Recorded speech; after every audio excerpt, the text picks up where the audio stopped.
This is Jesus talking. I do not pray for these alone, but also for those who will believe in me through their word,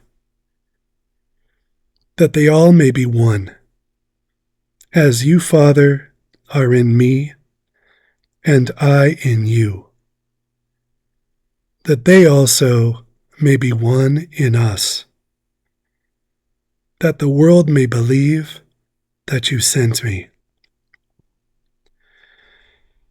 In the glory which you gave me, I have given them, that they may be one, just as we are one. I in them, and you in me,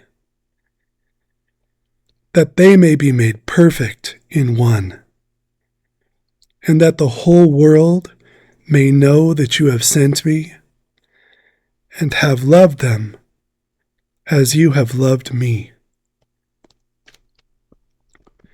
Father, I desire that they also whom you gave me may be with me where I am,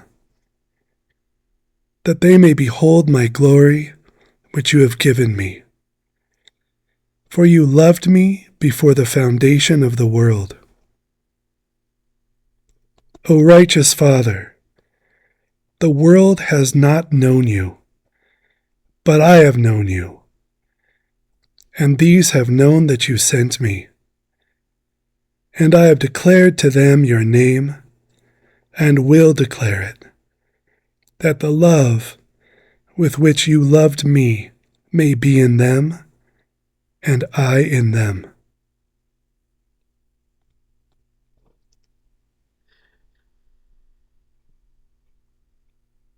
It's another night when the whole class slipped my mind after meditation, so do my best. I took really good notes. I wrote it all out, and then I took notes on what I wrote to make it shorter. Okay, so I want to give away the punchline, then I'll go through it. So, I'm still. Jesse said, "Please get back to the Gospel of James, the works thing," and I can't. I really intend to finish that thread, but I just can't.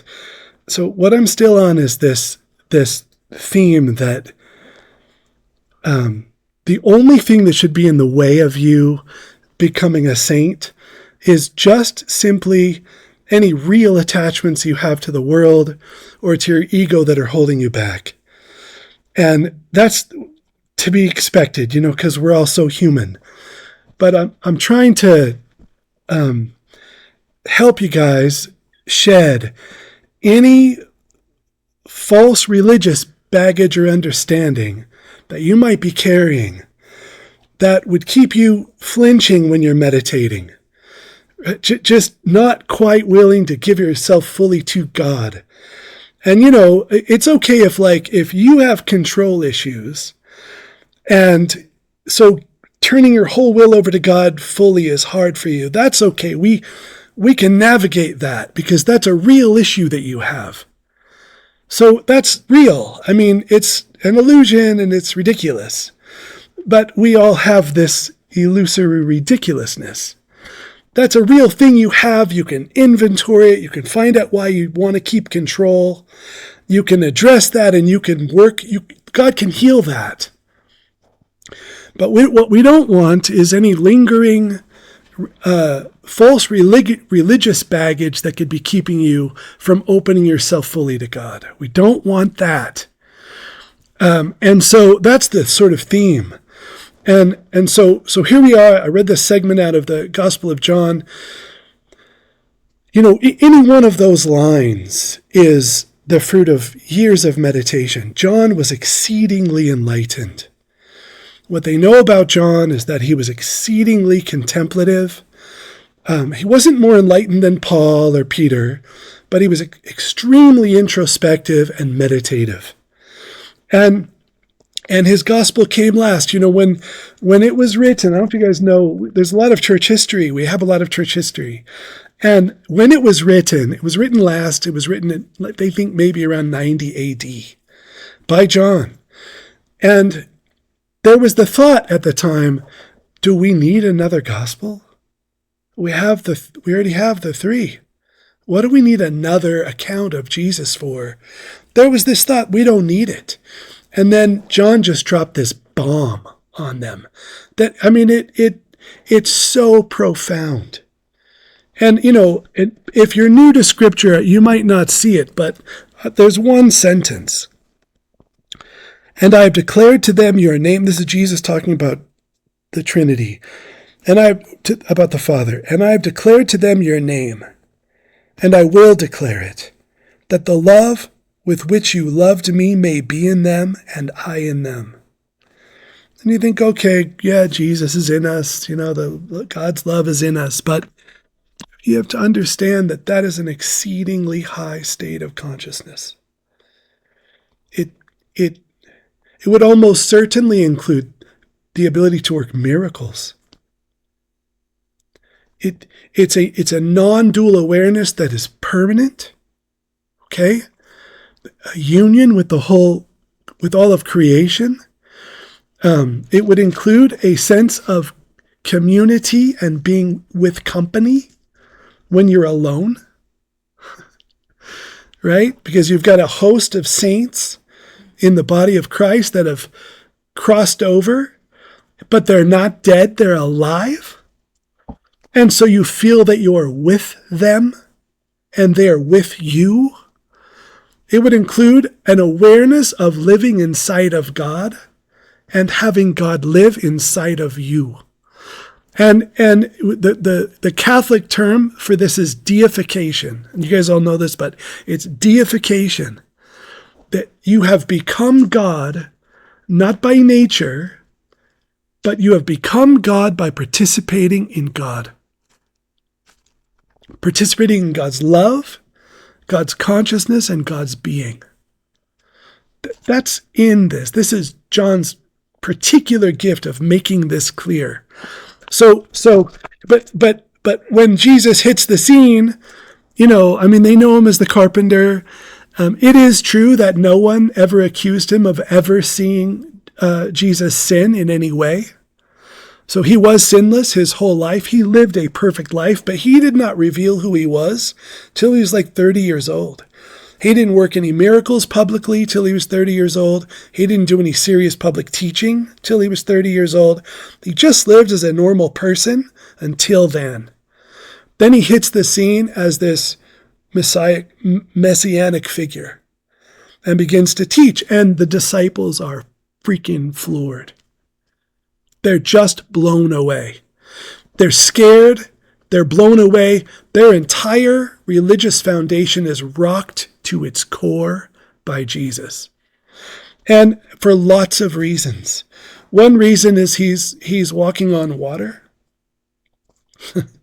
He's doing something seemingly at the time innocuous, turning water into wine at a wedding so people can drink more. It has a ton of you guys know the theological implications with the body and blood of Christ. There's some deep meaning there. But he also is at a wedding. They run out and his mom says, hey, they're out of wine. And he turns water into wine for them. He seems to be able to walk through walls. He appears in rooms where the door is shut and locked. He can raise the dead. He can make food out of thin air. He's healing the sick. He's making crippled people walk. He's healing people born blind at birth, and so they can see. He has total mastery over the physical world. And they're blown away by this, but that alone would not be enough for them to follow him. Because Moses went against the Egyptian Pharaoh sorcerers, and they could produce radical miracles too. So it's not just that he's working these very, prolific miracles.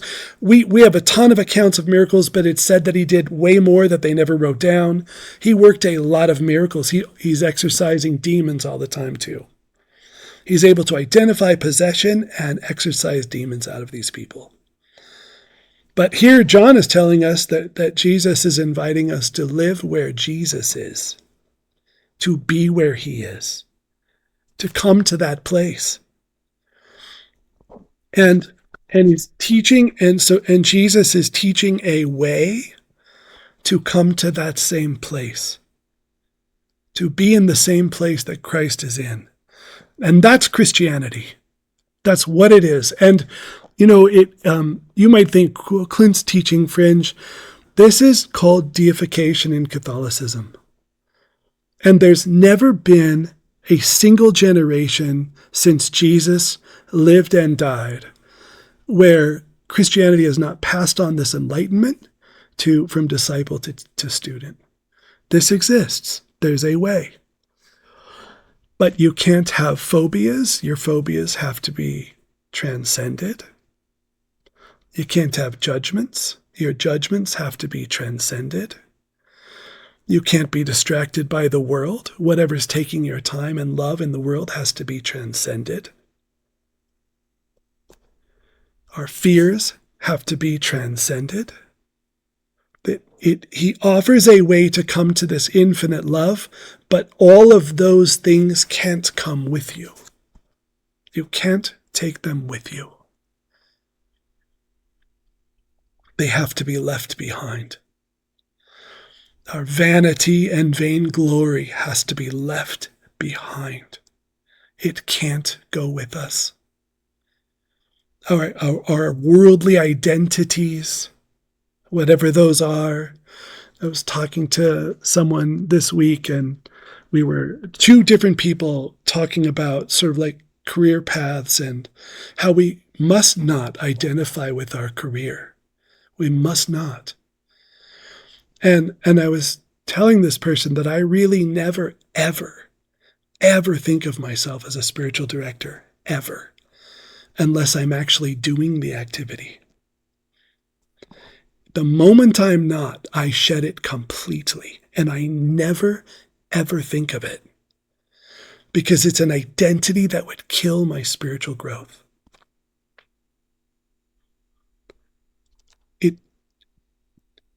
I'm just this person being challenged by God to grow towards love. That's who I am. That's what I am. And I'm not what the world says I am. And I won't take titles from the world seriously. I will not carry them.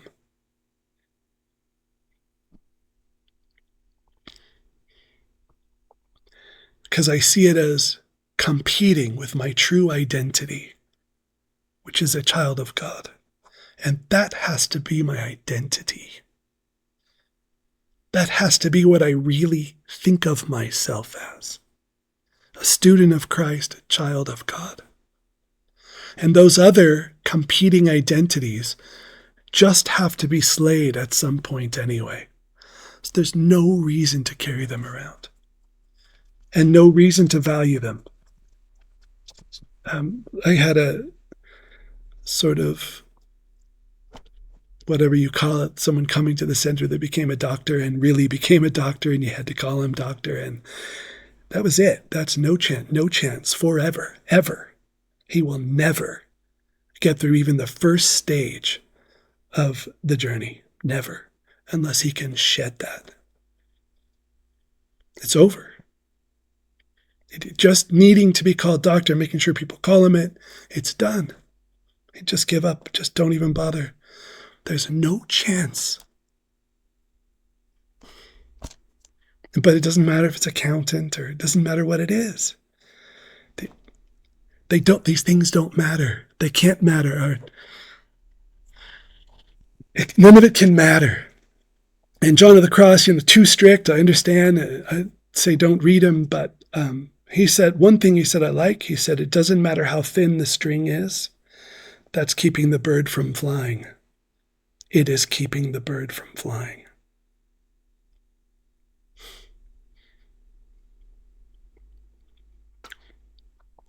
So Jesus comes working miracles. The disciples are freaked out. They don't know who he is yet. His teaching is sometimes right along with what they want to hear, and then right along it's shocking them.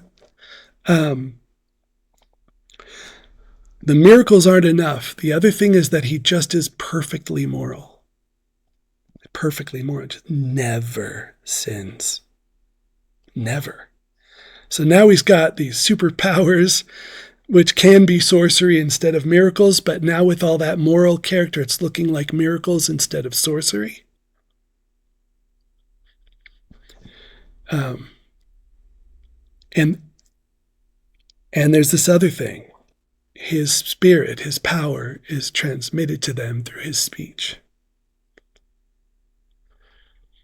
And so we think of Christianity as in the Bible. It's how we think of it. But Christianity thrived for 300 years before they compiled all those various books into one volume.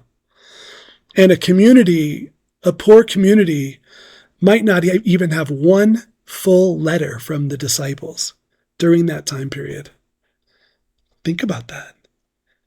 What was Christianity if it wasn't the scriptures to read? What was it? And it was transmission of power and teaching from the disciples, and from the disciples' disciples to new people. It's a living spirit that comes and lives inside of you and changes you. That's what Christianity is. And while in the East, they were being offered a chance to be God, Hinduism and Buddhism, very loose language here, very loose, so many caveats. They're being offered to become God, but an impersonal God, right? A not personal God that you become. Jesus, in the Middle East, is offering people a chance to become one with God through love. In the East, they're offering you a karmic-based system of works. Jesus is offering a grace-based system where you come in through God's love. And you're changed, so there are works, but the works are the result of being changed by God's love. And the disciples are freaking out because they've been in a very works-based system. They've been in a very, very heavy works-based system. And it was only for the Jews. And it wasn't for the Gentiles. And they've been reading scriptures where the main theme seems to be God separating the Jewish peoples from all of those around them. And to be a people set apart for God. And this is really true. They should have done it. They needed to do it. There's this thing God wanted to grow in humanity, and he was going to do it through this people. But the older scriptures say, separate, have no dealings with. It just shot through the scriptures. And then all of a sudden this Jesus guy comes and he's talking to Gentile women.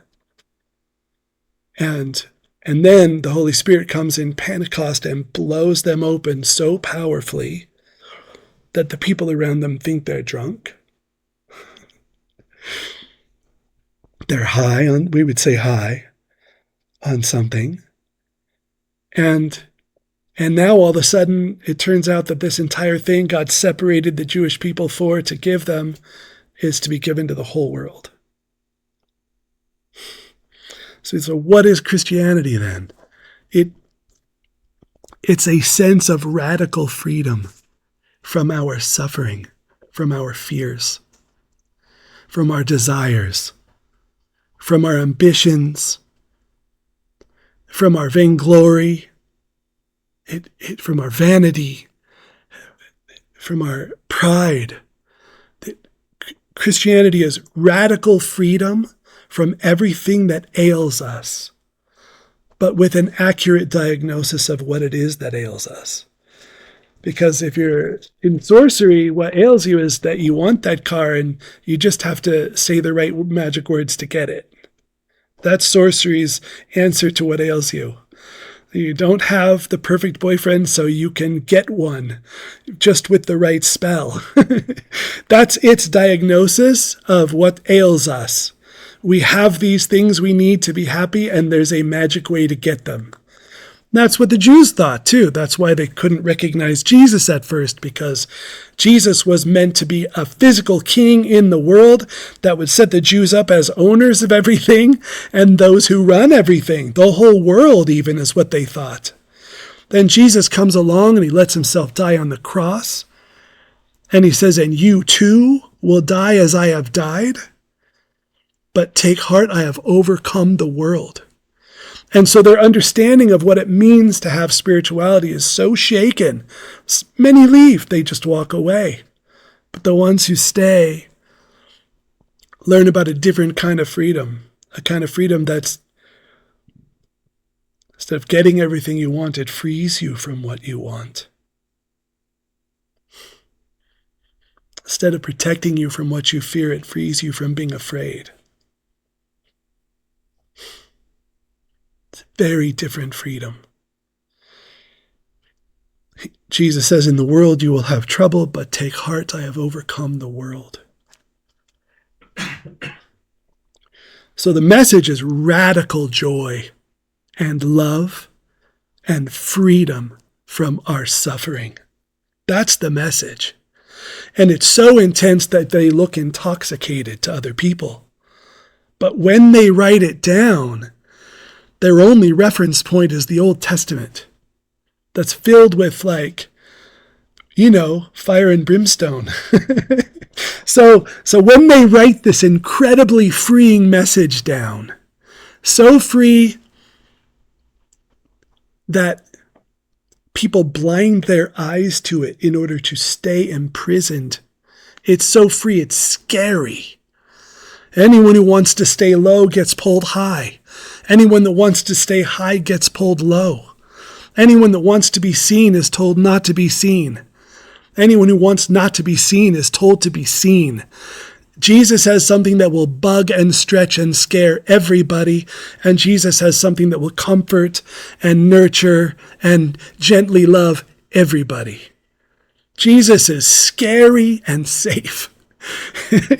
To the ego, just as we're being pulled somewhere. You love order, you're going to be brought into disorder. You need disorder, as I do. You get shown that you must live in order. Whatever you've got naturally and family pride about, he has too. But he says, but it's also this. It's everything. Jesus has. It's all said in the scriptures. All things the Father has have been given over to Jesus. Jesus has all of it, everything. And to know him is to be challenged by everything. That's the thing. It's to be challenged by everything, to be invited into everything, and to be given everything. All love, all joy, all peace, all understanding. We're called to come and participate in all of it. But there are terms for the way that happens, and it requires the death of the false self and all of its attachments. Those are the real obstacles to our union with God. We can easily and in good conscience and recklessly abandon any fears of a mean God. There is no mean God. The Jews perceived a mean God and wrote about it. But that's what they perceived incorrectly. We correctly call the Old Testament imperfect wisdom. They were in touch with God. They were hearing what they were hearing. And they were hearing it the way they were hearing it. And the way they were hearing it is, horrific to our eyes. Horrific to us. They were touched by God at their present level of development. Jesus comes to kick the ball so far forward, we're still scared of it. So far forward, we're still clinging to our petty orders, still clinging to our shame, still clinging to our judgments, still. And he's still calling us to this place.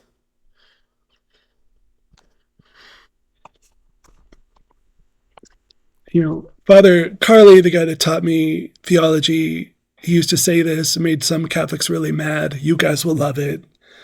He said, if anyone ever feels shame on their Christian journey, they're doing something wrong. He said, there is no room for shame.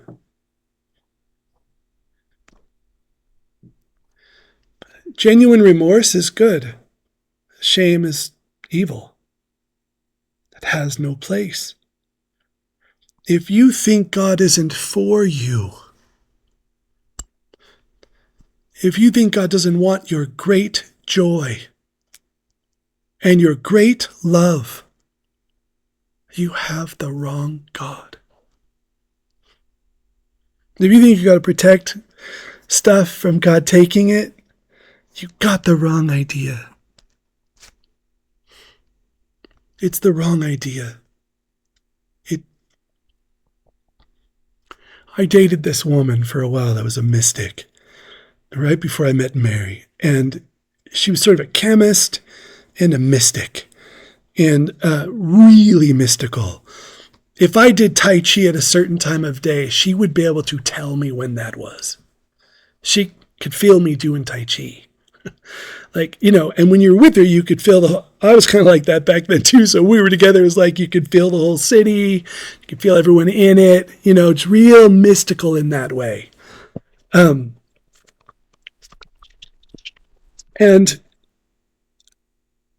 well, I'm not going to, I decided I'm not going to tell you that. I'm not going to tell you that. Okay. So I'm sorry. I shouldn't have gone down that road. But so think about this though. Christ is inviting you into a place so radically filled with love and joy. The one thing I was going to say about that woman, I could say this one piece. She said, Clinton, if you're with me, you're with all people. But she wasn't being arrogant. This is why Jesus can say, if you have me, you have all things. Because he has all things. We're the ones that fell from awareness and think it's all separate. We do that. And he's inviting us back into connection through love. Not through psychism, not through sorcery, not through any other. It's in Christianity is through love. Love is the filter that makes it perfect.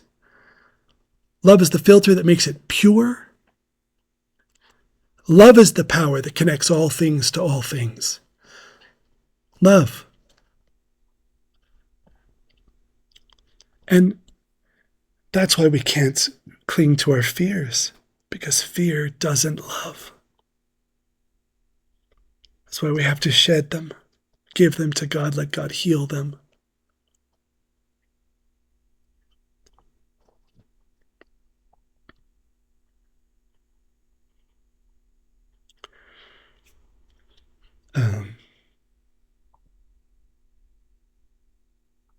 So talking to another person, he's got a friend that leaves his body a lot. So, and me too. So I leave my body quite a bit. But his friend flies around and gets information. So he's basically practicing sorcery. He just goes around, learns stuff from this spirit or that spirit. And it's like, dude, you're out of your body. You could go to freaking heaven. Don't do that. What are you doing? So, and I don't know this guy. I don't care about this guy. But the person I'm talking to is a student here. And he's like, well, he's learning all these great things. Shouldn't I be learning It's like, no, man. If you leave your body, go to the light. Go to the light. Go to the light. My wife says, and she means it too. She says, when I die, I'm going straight to the light. That's it. I am done. I'm going straight. And man, when she says it, you think, gosh, she freaking is. She's not going to get caught up looking around. She's going in the light. Why would going in the light be better than a bunch of wisdom you could get? Why? Because if you shine that white light through a prism, out comes every single thing in the universe. That's why. That light of God is everything, but it's more than everything. If you add up everything in the physical universe all together, all intellectual beauty, knowledge, wisdom, love, passion, experience, everything, if you could somehow quantify it, it would be finite.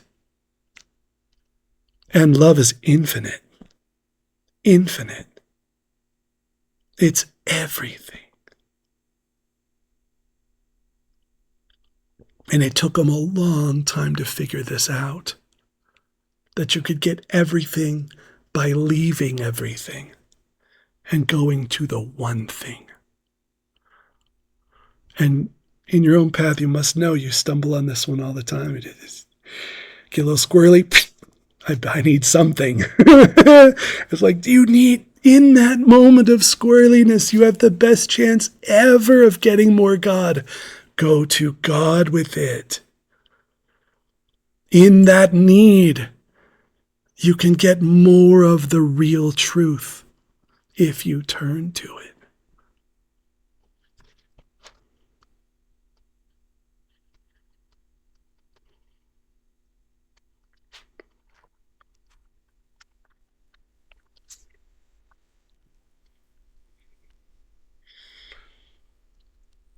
Can't let the language of the Old Testament, the language of irresponsible preachers, you can't let some of the language in the New Testament confuse you about what it is. It's endless wonder and beauty. Just endless. Inconceivable. Just make you weep. That's what it is. And as Clyde used to say, you would literally be happier with that, with a job shoveling out dumpsters, than having every good in this world without it. And he's right.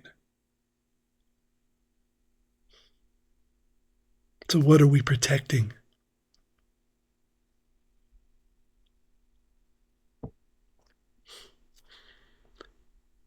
You probably won't lose a single thing if you give it all up. You'll just stop clinging to it.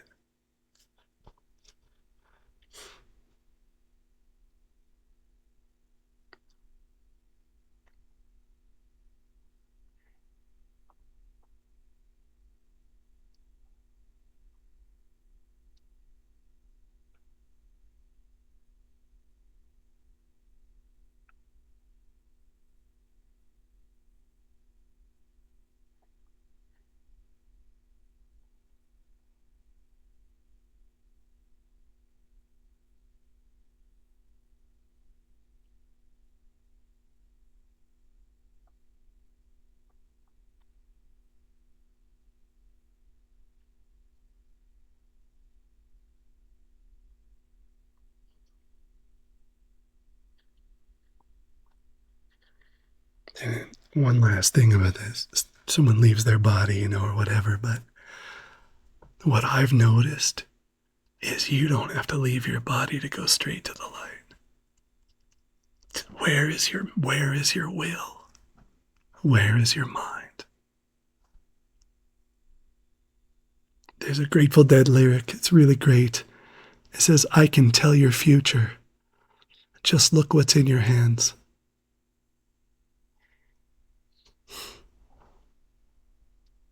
What's in your hands?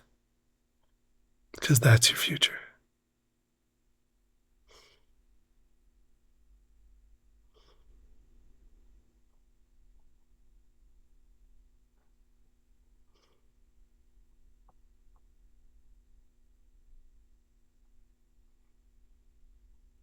And it's like, it's right there.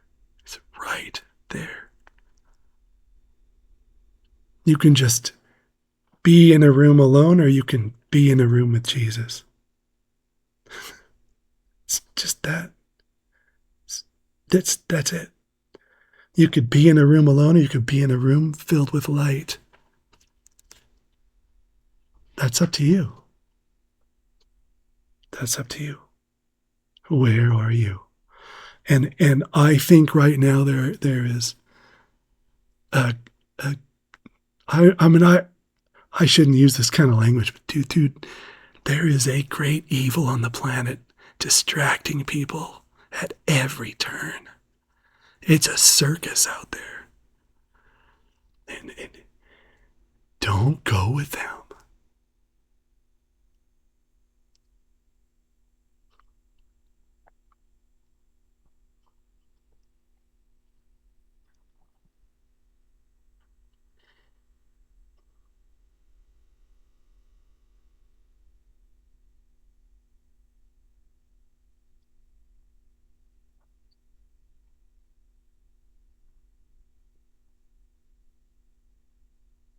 It reminds me of gods at the end of the psychedelic journeys. If you go all the way in and they're like, you get to them and they're just doing like this dumb little dance.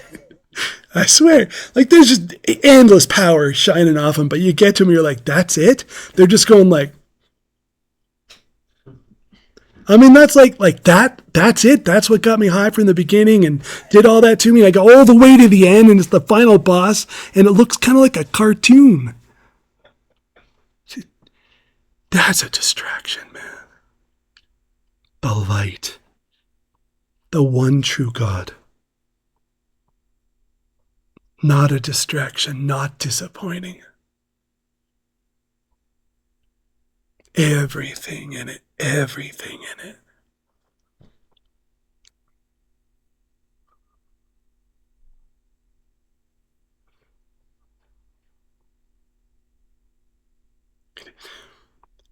So much you just left with just tears. Incomprehensible beauty. You heard the Christian saying, the God the Christian can understand is the God the Christian can do without.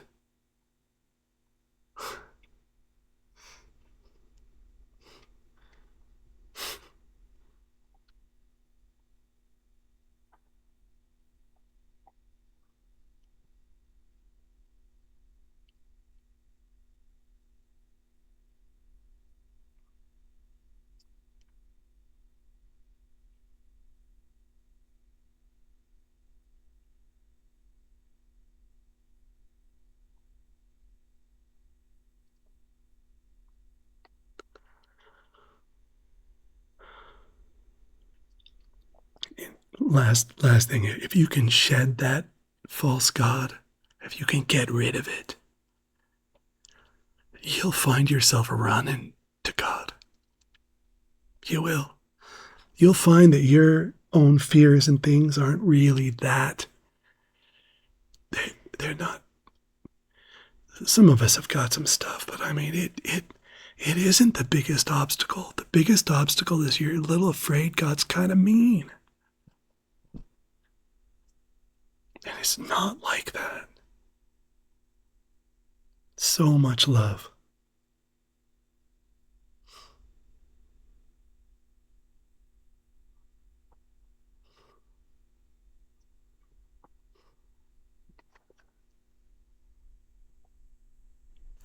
I had this friend that was pretty enlightened, and this bee flew up and got on his finger, and he started talking to it, and it would wiggle its butt, and he was able to perceive that they communicate by wiggling their butts.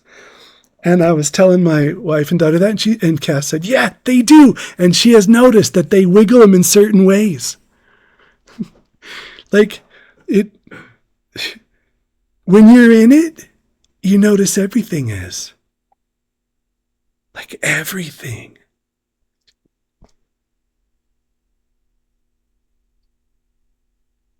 The trees and everything.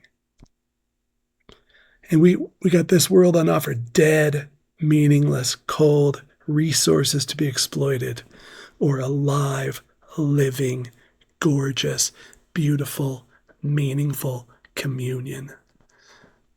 Those are our choices.